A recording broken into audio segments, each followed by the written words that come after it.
ایک بڑے مولانا صاحب جو ہر وقت ماں باپ کی خدمت کا درس دیتے تھے، اپنی بوڑھی ماں کو صرف اس لیے اولڈ ہوم چھوڑ گئے کہ ان کو اور ان کی بیوی کو گھومنے کے لیے سوات کا غار جانا تھا۔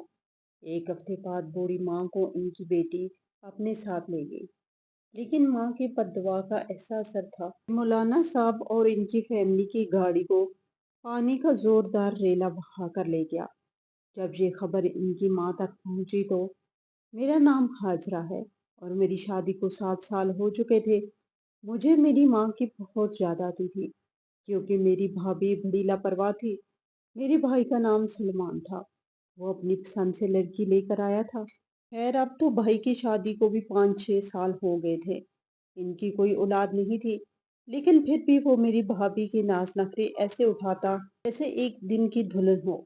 شکل و صورت کی بھی بھابھی کچھ خاص اچھی نہیں تھی۔ میری ماں ان کے پاس تھی، میں بڑی پریشان رہتی تھی۔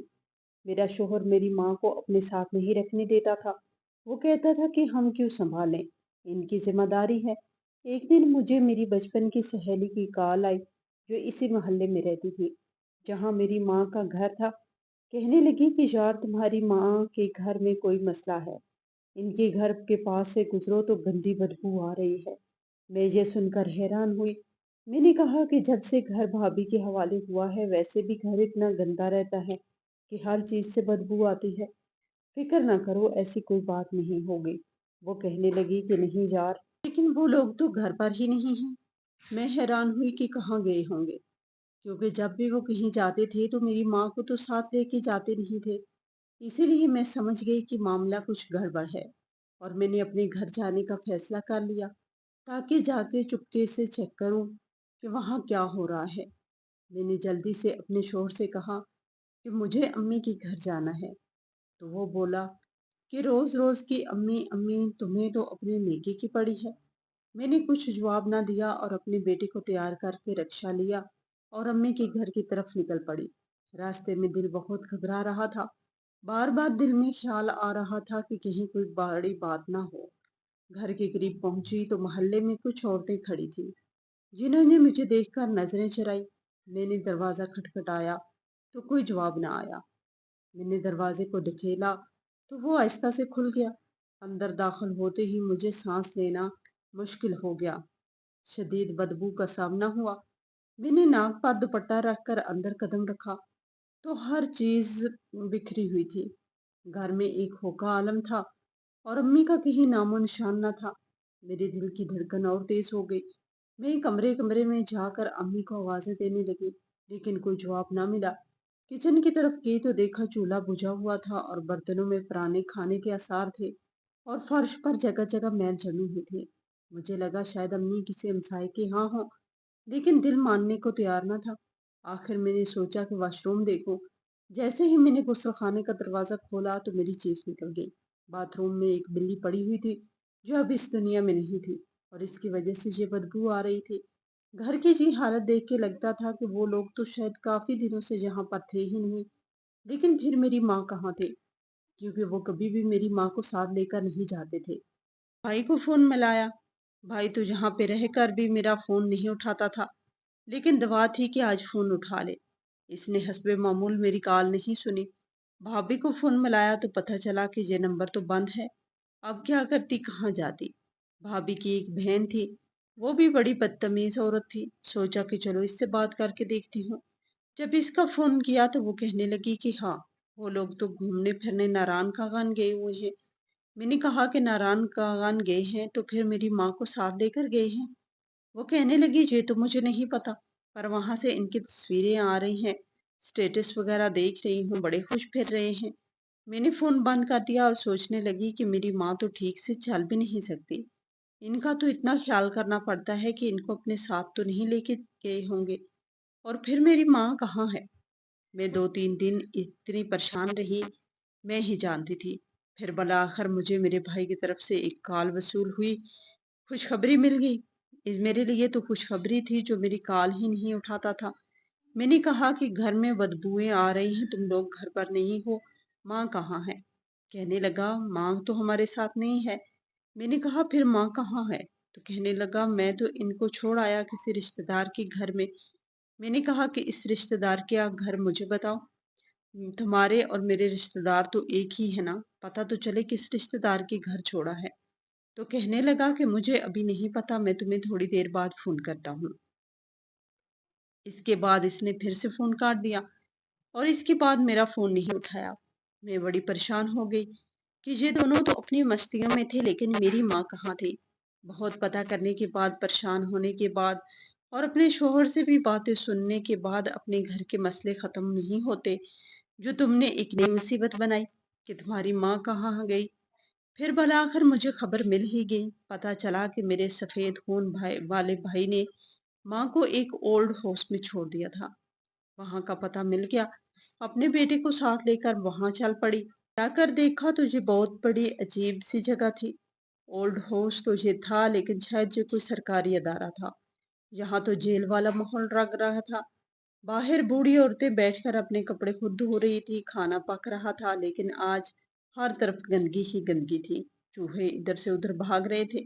वहीं पे खाना पकाया जा रहा था। कमरे ऐसे गंदे जैसे जहां पर सिर्फ झाड़ू लगाया जाता है, लेकिन पानी का पोंछा कभी न लगाया हो। दीवारें सेलन से भरी हुई, फर्श पर मैल जमी हुई। औरतें भी जैसे दुनिया से कटी हुई हों। किसी की आंखें खुश्क थी, किसी की जबान बंद, किसी के हाथ कांपते थे और कोई चुपचाप दीवार को देखती जा रही थी। स्टाफ के रवैये से लग रहा था जैसे ये सब कैदी हों। मैंने काउंटर पर जाकर कहा कि मेरी माँ यहाँ है, जरा जल्दी बुला दे। तो एक औरत ने तंजिया हंसी के साथ कहा कि इतनी माँ प्यारी थी तो यहाँ क्यों छोड़ के गए। अब मैं इसे क्या बताती कि ये फैसला मेरा ना था, बल्कि मेरे भाई का था, और इसने भी चुपके से ये सब किया था। मैं तो खुद अभी भी ये सुनकर पागल होने के करीब हूँ। थोड़ी देर बाद जब मेरी माँ कमरे में आई तो मुझे देखकर चौंक गई। इनके चेहरे पर हैरत का साया था, जैसे यकीन ना आ रहा हो कि मैं सामने खड़ी हूँ। मैं माँ के गले लग गई और ज़ारो कतार रोने लगी। मैंने कहा, मेरी माँ, क्या हो गया आपको? कौन छोड़ गया यहाँ पर? मुझे सब पता था, लेकिन मेरी ज़बान से यही अल्फाज निकल रहे थे। वो कहने लगी कि वही छोड़ गया जिसकी पैदाइश पर मैं सबसे ज़्यादा खुश हुई थी, जो मेरे दिल का टुकड़ा था, वही मुझसे मुँह मोड़ गया। कहता है कि हम सैर करने जा रहे हैं, आपको साथ लेकर नहीं जा सकते। 10 दिन बाद आके ले जाएंगे। और फिर वो चला गया। मेरी माँ की हालत इतनी कमज़ोर हो चुकी थी कि इनके चेहरे पर हड्डियों का सा नक्श बन गया था। मैंने इनका हाथ देखा तो वो जल चुका था। मैंने रोते हुए पूछा कि जी कैसे जला? तो कहने लगी कि किचन में मेरी ड्यूटी लगी हुई थी। जब खाना पका रही थी तो गरम देचकी मेरे हाथ पर आ गिरी। यहाँ पर सारे काम हमें खुद करने पड़ते हैं। मैंने हैरत से पूछा कि बुजुर्गों की जगह है, यहाँ तो फिर भी आप लोगों से काम करवाते हैं। वो कहने लगी कि यहाँ तो ऐसी जगह है बेटा, जहाँ इज्जत नहीं होती, सिर्फ गुजर बसर होता है। लेकिन तू भी तो मुझे नहीं लेके जाएगी ना, क्योंकि तेरा शोर भी तो मुझे नहीं रखना चाहता। मैंने इनकी बात सुनते ही कहा कि माँ, अब मैं आपको लेके जाऊंगी, चाहे मेरा घर रहे या ना रहे, मेरी छत छिन जाए, लेकिन मैं अपनी माँ को इस जहन्नम में नहीं छोड़ सकती। मैंने इनका हाथ पकड़ा और साथ लेकर बाहर आ गई। रक्शे में वो मेरे कंधे से लगी बैठी थी और मैं रास्ता भर इनके हाथ सहलाती रही और अपनी आंखों से आंसू पूंछती रही। घर पहुंची तो माँ को बिस्तर पर बैठाया, इनके पाँव धुलाए, खाना दिया और नहाने को कहा। जब वो सो गई तो शोहर कमरे में आया और कहने लगा कि अब क्या जी यहाँ पे रहेंगी? तुमने तो अपने भाई के सर से मुसीबत उतार ली और अपने गले में बांध ली। मैंने खामोशी से कहा कि ये मुसीबत नहीं, माँ है मेरी। आज पहली बार मैंने अपनी आवाज़ ऊंची की और शोहर को जवाब दिया। तो वो गुस्से में बोला कि फिर माँ को बैठा के पालो, मेरी तरफ से तुम फारुग हो, मैं तो तुम्हें छोड़ दूंगा। मैंने कहा कि छोड़ दो, लेकिन याद रखना, जब शादी हुई थी तब भी 15 साल बड़े थे मुझसे, और अब भी 7 साल हो गए हैं। इस शादी को 45 साल की उम्र में इस शक्ल और सूरत के साथ आपको कोई अपनी बेटी नहीं देगा। ये मैं ही हूँ जो आपके साथ गुजारा कर रही हूँ, और अब भी कर रही हूँ। इस बात पर वो गुस्से से भरा, लेकिन चुप हो गया, क्योंकि इसे पता था कि ना मुझ जैसी बीवी इसे दोबारा मिलेगी, ना वो किसी और को अफोर्ड कर सकता था। मैं खामोशी से अपनी माँ के कदमों में बैठ के इनकी टांगे दबाने लगी, और साथ ही साथ मेरी आंखों से आंसू निकलते जा रहे थे, जिन्हें मैं रोकना चाहती थी, लेकिन रोक नहीं पा रही थी। अफसोस की बात तो ये थी कि मेरा भाई एक मौलाना साहब था, जो हमेशा खुतबे में माँ बाप की खिदमत करने की बातें करता था, जो लोगों को बताता था कि माँ के कदमों के नीचे जन्नत है, जो ये कहता था कि माँ का चेहरा देखना इबादत है, और जिसकी बातें सुनकर लोग इस पर फिदा होते थे। इसको बड़ा नेक और पारसा आदमी समझा जाता था।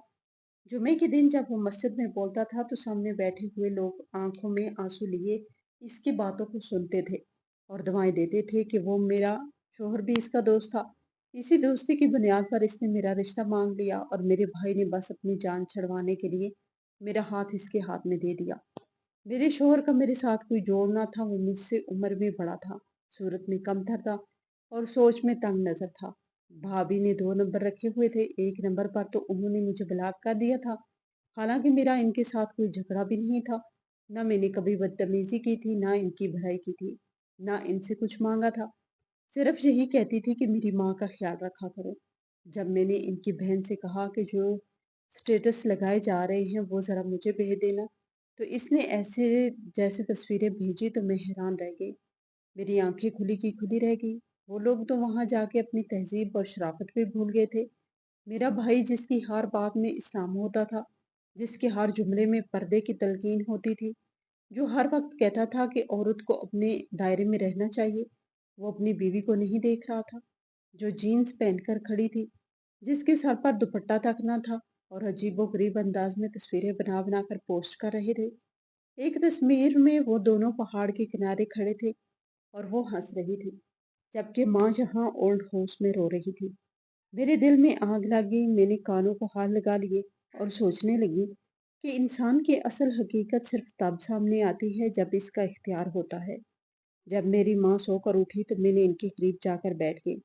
इनके हाथ पकड़कर कहा कि माँ, ऐसी नौबत कैसे आ गई? आपके साथ ये सब क्या हो गया? और आपने मुझे बताया भी नहीं। मैं तो जब भी आती थी आप कहती थी कि ठीक है सब कुछ। माँ ने मेरी तरफ देखा और लंबी सांस ली, और जो बात उन्होंने कही वो सुनकर मेरे अंदर से टूट गई और हैरान रह गई कि वो लोग मेरा ख्याल नहीं करते थे। हाजरा, मैंने कभी इनके आगे जबान नहीं खोली थी, कभी शिकायत नहीं की थी। बस ये सोच के चुप रही थी कि शायद किसी दिन मेरे बेटे को एहसास हो जाए, शायद मेरी बहू को रहम आ जाएगा। लेकिन वक्त गुजरता गया और मेरे लिए दिन रात एक जैसे हो गए। मुझे वक्त पर खाना नहीं दिया जाता था। कभी नाश्ता होता ही नहीं था तो कभी दिन का खाना रात में मिलता था। कभी वो भी बासी होता जो बच्चे कुछ एक सालन में से निकाल कर प्लेट में रख देते थे और खुद बाहर से होटल का गरम गरम खाना मंगवा के मजे से खाते थे। हाजरा, मैं देखती रहती थी कि इनके चेहरे पर खुशी और मेरे दिल में दुख की एक लहर सी उठती थी। मुझे दवा की सख्त जरूरत थी। मेरे हाथों में दर्द रहता था, जोड़ों में तकलीफ थी, लेकिन मुझे दवा के पैसे भी नहीं दिए जाते थे। कहती थी कि अम्मा ज्यादा बीमार हो तो खुद अस्पताल चली जाया करो। मैं कहाँ जा सकती थी? कौन मेरे साथ जाता? मेरे कमरों में झाड़ू कभी कभार ही लगता था और सफाई तो जैसे इसके नजदीक कोई चीज थी ही नहीं। मेरा बिस्तर गंदा रहता था, चादर मैली होती थी, मेरे कपड़े भी हफ्तों धुले बगैर रहते थे। कहती थी कि अम्मा खुद धो लिया करो, तुम भी तो फारूक हो, दिन भर करती ही क्या हो? मैं खुद अपने कपड़े धोती थी और फिर गीली चादर बिस्तर पर बिछा देती थी। वो सुस्ती भी थी और नीयत की भी साफ नहीं थी। मुझसे घर के छोटे मोटे काम भी करवाए जाते थे, चाहे वो सब्जी काटना हो, बर्तन समेटना हो, किसी काम में हाथ बटाना हो। एक दिन मैं अपनी चारपाई पर लेटी हुई थी और दरवाजा थोड़ा सा खुला हुआ था। मुझे नींद नहीं आ रही थी तो मैं चुपचाप लेटी थी। तो इन दोनों की बातें सुनाई दी। वो दोनों यानी तेरा भाई और तेरी भाभी आहिस्ता आवाज में बातें कर रहे थे, लेकिन मुझे सब कुछ सुनाई दे रहा था कि माँ का क्या करें, कब तक रखें इसको। कभी दवा के लिए पैसे मांगती है, कभी खाने के लिए फरमाइशें करती है। अब हमें तो काम के लिए जाना होता है, बच्चों को भी वक्त देना होता है, तो ये कामों में रुकावट बनती है। तो तेरी भाभी कहने लगी कि हम ऐसा करते हैं, एक दिन माँ को बहाने से कहीं घुमाने का कहकर ओल्ड हाउस छोड़ आते हैं। फिर कौन सा वापस लाना है? कोई पूछेगा तो कहेंगे कि वो खुद गई है, या कह देंगे खो गई है। मुझे लगा जैसे जमीन हाल गई हो। हाजरा, मैं कांप गई थी। मैंने कभी सोचा भी नहीं था कि मेरा बेटा मेरे साथ ये सलूक करेगा। मैंने जिसको उंगली पकड़ के चलना सिखाया था, जो रातों को उठ उठ कर मेरे दूध का तलबगार होता था, वो आज मुझे यूं धुतकारने की बातें कर रही था। हाजरा, अगर तू मुझे लेने ना आती तो मैं वहीं पड़ी रहती। शायद किसी दिन खामोशी से मर जाती। शायद मेरी लाश भी कई दिन बाद मिलती। वो जगह ऐसी थी कि ना इज्जत थी ना इज्जतदार लोग थे। वहां के कमरे गंदे थे, खाने कप में कीड़े थे और बूढ़ियां रोती थी। हर रात किसी न किसी की सिसकी सुनाई देती थी। किसी को दुआ ना मिली, किसी को रोटी ना मिली। हाजरा, वो जगह जीते जी कब्रिस्तान थी। लेकिन तू आ गई, तूने मुझे निकाल लिया। तू ना आती, मैं वहीं पड़ी रहती। मैंने अम्मा की बातें सुनी तो मेरे दिल पर जैसे थोड़े पड़ने लगे। मुझे दुख हुआ, गुस्सा आया, शर्मिंदगी हुई, लेकिन मैंने अम्मा से कहा, अम्मा, वहां तो मैं आपको कभी नहीं जाने दूंगी, चाहे कुछ भी हो जाए। मेरे पास खुद के लिए कुछ ना हो, लेकिन आपका साया मेरे सर पे रहेगा तो मुझे किसी चीज की फिक्र नहीं। पर मेरी माँ ने आंखों में नमी लिए कहा कि हाजरा, जहाँ रहोगे तो तेरा घर खराब हो जाएगा। तेरा शोहर पहले ही नाराज है, वो बर्दाश्त नहीं करेगा। मैं जहाँ रहूंगी, मैंने कहा, माँ, जो होना है वो हो जाए। मैंने पहले भी बहुत कुछ सहा है, अब अगर घर भी टूट जाए तो कोई बात नहीं, लेकिन मैं आपको वापस इस गलके में नहीं छोड़ सकती। मेरी माँ खामोश हो गई। इनकी आंखों से आंसू बह रहे थे और मेरी आंखें भी भर आई थी। हम दोनों एक दूसरे को देखते रहे और दोनों के दिल में एक जैसा ही दर्द था। आगे हमें नहीं पता था कि क्या करना है। ना कोई ठिकाना था, ना किसी से उम्मीद, लेकिन मैंने दिल में ठान लिया था कि जैसे भी हो मैं अपनी माँ की खिदमत करूंगी, इनके लिए हर मुश्किल बर्दाश्त करूंगी। और साथ साथ सोच रही थी कि मेरा भाई ऐसा कैसे कर सकता है। वो जो कुरान सुनाता था, वो जो लोगों को दीन सिखाता था, वो माँ को यूं छोड़ गया और बहन को धोखे दे गया।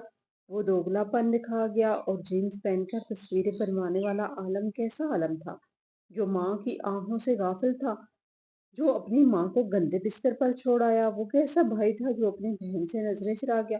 मैं अपनी माँ की गोद में सर रखकर सो गई, लेकिन इस रात नींद किसी की आंख में भी नहीं आई। माँ भी जागती रही, मैं भी आंसू पोंछती रही, और सुबह की अजान तक दोनों की आंखों में नींद का नामो निशान न था। अगले दिन मेरे शोहर से मेरी बड़ी सख्त लड़ाई हो गई। या तो इसकी जिंदगी में कोई और औरत थी और इसे बहाना मिल गया। इसने कहा कि अपने बच्चे भी उठाओ और अपनी माँ भी उठाओ और यहाँ से निकल जाओ। मैंने माफी भी मांगी, लेकिन इसने हमें घर से निकाल दिया। मेरी माँ फिर से परेशान हो गई और मैं तो पहले ही बहुत ज्यादा परेशान थी। हम लोग वापस घर आ गए। हमें और कोई रास्ता नजर नहीं आया, लेकिन ये घर तो भाई का था, और जब वो लोग वापस आते तो यहाँ से भी हमें निकाल देते। खैर, मैंने सारा घर साफ सुथरा किया, किचन में कुछ राशन पड़ा था, इससे खाना बनाया, बच्चों को भी खिलाया और माँ को भी। मेरी मजबूरी और हालत देखकर मेरी माँ ने कहा कि खुदा जलील करे ऐसे बेटे को जो अपने घर की औरतों का सहारा न बन सके। मेरी माँ ने आसमान की तरफ देखकर बदुआ दी और मैं इस वक्त माँ के कदमों में बैठी आंसू बहा रही थी, क्योंकि मुझे कुछ समझ नहीं आ रहा था। ना तो शोहर का कोई फोन आया, ना कोई पैगाम, और ना ही किसी किस्म की वजाहत कि आखिर इसने हमें क्यों निकाला था। वो इतनी आसानी से सब कुछ भूल गया था। इतने बरसों की रफाकत का कोई मोल ही ना हो। शायद औरत की जात यही कीमत है कि जब तक मर्द का दिल चाहे वो साथ रखे, जब दिल भर जाए तो निकाल दे। मैं अपने बच्चों को देखती और रोती, क्योंकि वो भी सवाल करते थे कि अब्बू कहाँ है। इनको क्या बताती कि इनके अब्बू ने हमें खुद बेदखल किया है। दिन चढ़ता, सूरज निकलता और गुरूब हो जाता, लेकिन मेरी जिंदगी में उजाला नाम की कोई चीज बाकी नहीं रही। 3-4 दिन गुजर गए, ना भाई का कुछ पता था ना ही भाभी का। मैंने फिर से भाभी की बहन को कॉल की तो इसने कहा, नहीं, मेरी तो खुद 3-4 दिन से बात नहीं हुई और कोई स्टेटस भी नहीं लगा, ना ही कोई मैसेज आया और ना ही कॉल मिली। तो मैं थोड़ा सा घबरा गई, लेकिन दिल को समझा लिया कि हो सकता है कि घूमने फिरने लगे हो, क्योंकि अक्सर वो नारायण कागान का प्लान बनाते रहते थे। मैंने बच्चों को सलाया और खुद भी माँ के पहलू में लेट गई। रात भर नींद नहीं आई, दिल में अजीब सा खौफ बैठ गया था। अगले दिन मैं नाश्ते के बाद सहन में बैठी कपड़े तह कर रही थी और मेरा फोन सामने ही पड़ा था। एकदम से मेरी नजर फोन पर पड़ी और मैंने जैसे ही स्क्रीन पर तस्वीर देखी, मेरे जिस्म पर झरझरी सी दौड़ गई, क्योंकि वहां एक तस्वीर और खबर लगी हुई थी, जिसमें लिखा था, नारायण का गांव सैर पे जाने वाली फैमिली की गाड़ी खाई में घिर कर तबाह हो गई। मियाँ बीवी दोनों इस दुनिया से चले गए। अगर कोई जानता है तो फौरन राब्ता करे। मैंने लरजते हाथों से तस्वीर पर उंगली रखी और जैसे ही तस्वीर खुली, मेरी आंखों के सामने से अंधेरा छा गया। तस्वीरें मेरे भाई और भाभी की थी और दोनों इस दुनिया में नहीं रहे थे। गाड़ी मुकम्मल तौर पर तबाह हो चुकी थी और नीचे कंकरियों में इनकी लाशें पड़ी थी। मुझे कुछ समझ नहीं आया मेरे जिस्म का खून खुश्क हो चुका था, ज़बान से एक लफ्ज़ भी नहीं निकल रहा था। मैंने ज़ोर-ज़ोर से रोना शुरू किया, तो माँ भाग कर आई और पूछा कि क्या हुआ? मैंने बस इतना कहा कि अम्मी, भाई और भाभी इस दुनिया में नहीं रहे। माँ ने एक लम्हे के लिए मेरी तरफ देखा और बस इतना कहा, ये तो अल्लाह की रज़ा है, और फिर वो चुप हो गई। मैं हैरत से इसे देखती रह गई कि जिस माँ ने इनको पाला था, जिसको गोद में लेकर चलना सिखाया था, आज इसकी आंखों में एक आंसू भी नहीं था। माँ जैसे पत्थर बन चुकी थी। शायद दुख अब इसके अंदर जम चुके थे, या शायद इसकी दवाएं कब की खत्म हो चुकी थी। वो सिर्फ तकदीर को तस्लीम कर चुकी थी और मेरे लिए ये सब नाकाबिले यकीन था। मैं दीवार के साथ लगकर बैठ गई और रोती रही, क्योंकि वो भाई जिसने हमें पाला था, जिसने बचपन में हमारा हाथ पकड़ा, आज खुद खामोशी से हमसे जुदा हो गया। ना कोई अलविदा कहा, ना वसीयत, और ना ही किसी का हाथ थामा। बस एक लम्हे में सब कुछ खत्म। मेरा शोर तो इस काबिल नहीं था कि वो साथ दे सकता। मैंने एक कज़न को मिन्नत समाजित करके राज़ी किया कि वो मेरे साथ जाए और मय्यत वसूल करे। हम दोनों हॉस्पिटल पहुंचे, दोनों की मेयतें सर्दखाने में मौजूद थी। मैं इन सफ़ेद चादरों में लिपटे अपने प्यारों को देखा तो मेरे रोंगटे खड़े हो गए। वो मंजर मेरी आंखों में आज भी जिंदा है। मैंने अपनी माँ का हाथ थामा हुआ था, वो भी सहमी हुई खड़ी थी। जब मैयतें घर लाई गई तो मोहल्ले में एक सन्नाटा छा गया। मेरे शोहर ने कुछ नहीं किया, सिर्फ एक कोने में खड़ा तमाशाई बनकर सब कुछ देखता रहा।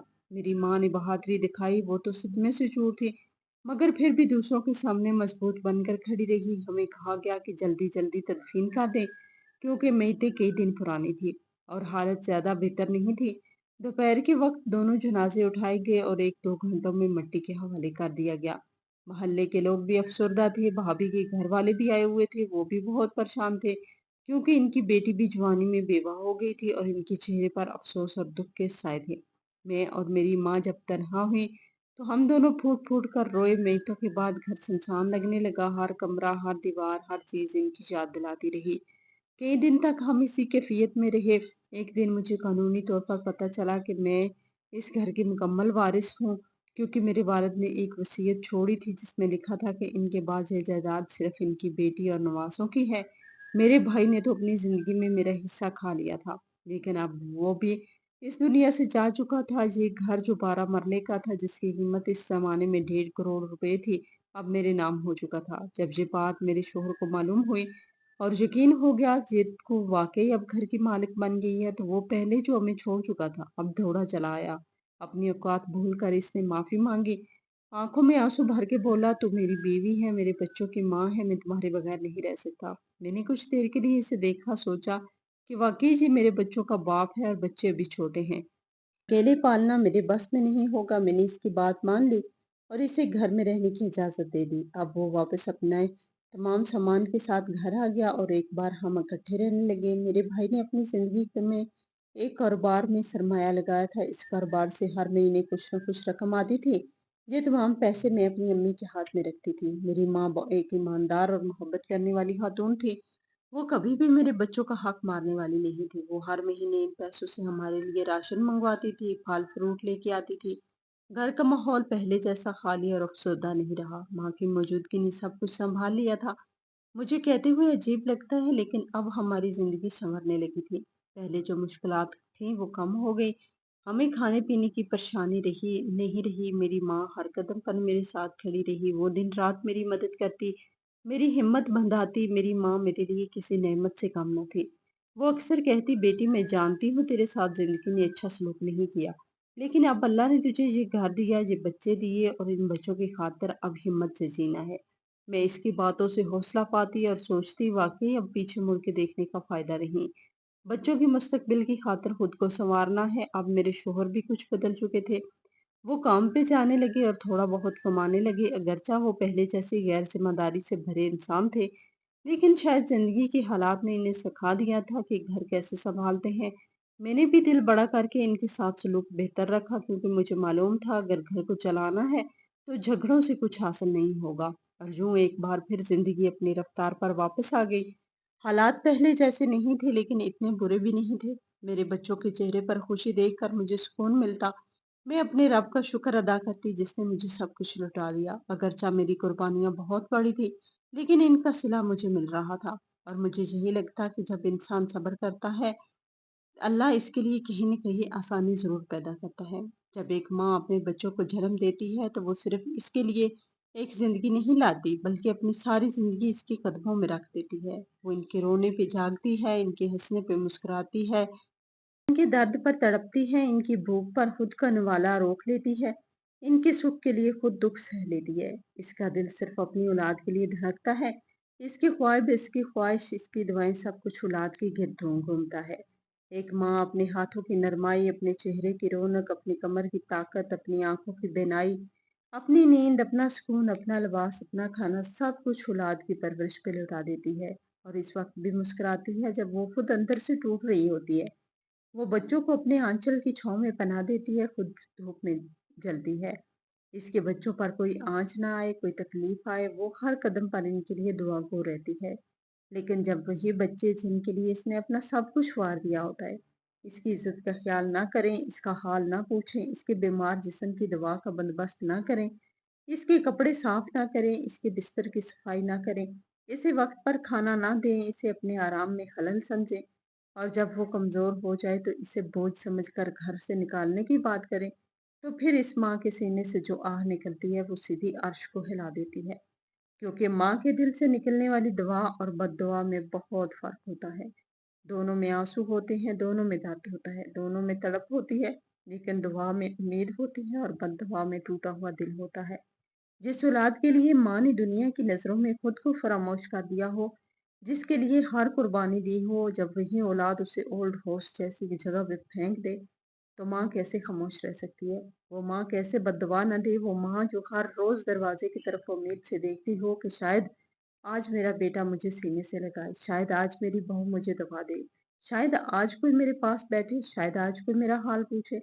जब वो सब कुछ ख्वाब बन जाए तो फिर वही माँ जो दुआ के वक्त रब से औलाद के हक में आंसू बहाती है, वही माँ बद्दुआ के वक्त इस रब के सामने अपनी फरियाद लेके जाती है।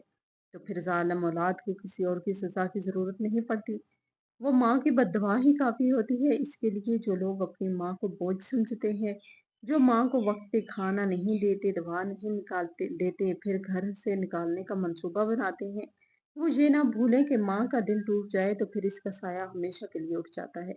और जिस घर से माँ का साया उठ जाए वहां से सुकून उठ जाता है, वहां से बरकत उठ जाती है, और वहां से दुआओं का हाला खत्म हो जाता है। इसीलिए आखिरी बात यही कहना चाहूंगी कि जिस तरह माँ की दुआएं अर्श हिला देती हैं, इसी तरह माँ की बद्दुआएं भी अर्श हिला देती हैं।